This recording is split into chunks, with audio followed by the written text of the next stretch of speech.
ശമ്പളം ലഭിക്കാത്തതിനെ തുടർന്ന് ജീവനക്കാരൻ ജീവനൊടുക്കിയ പൊതുമേഖലാ സ്ഥാപനമായ ട്രാക്കോയിലെ തൊഴിലാളികൾ പ്രത്യക്ഷ സമരത്തിന് ഒരുങ്ങുകയാണ്. INTUC, AITUC, STU തുടങ്ങിയ സംഘടനകൾ ഉൾപ്പെടുന്ന സംയുക്ത തൊഴിലാളി യൂണിയനാണ് സമരത്തിന് ഇറങ്ങുന്നത്. കേരളത്തെ ഇരുട്ടിൽ നിന്നും വെളിച്ചത്തിലേക്ക് കൈപിടിച്ചനയിച്ച പൊതുമേഖലാ സ്ഥാപനമായ ട്രാക്കോയെ രക്ഷപ്പെടുത്താൻ സർക്കാർ അടിയന്തര നടപടി സ്വീകരിക്കണമെന്ന് കമ്പനിയിലെ INTUC സെക്രട്ടറി TJ വിജു പറഞ്ഞു.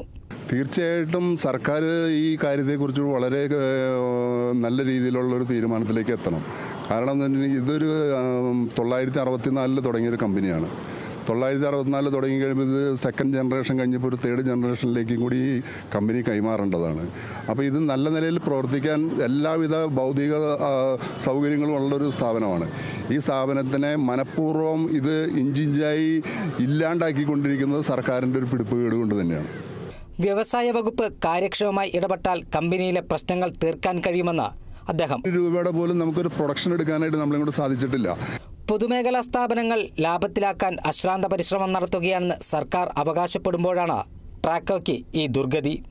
സർക്കാർ മനസ്സുവെച്ചാൽ ലാഭത്തിലാക്കാൻ കഴിയുന്ന ഈ സ്ഥാപനത്തെ രക്ഷപ്പെടുത്താൻ അധികൃതർ നടപടി സ്വീകരിക്കുന്നതുവരെ പ്രതിഷേധവുമായി മുന്നോട്ടു പോകാനാണ് തൊഴിലാളി സംഘടനകളുടെ തീരുമാനം. അക്ഷയ ദിലീപിനൊപ്പം നിതിൻ പ്രഭാകരൻ, കേരള വിഷൻ ന്യൂസ്, കൊച്ചി.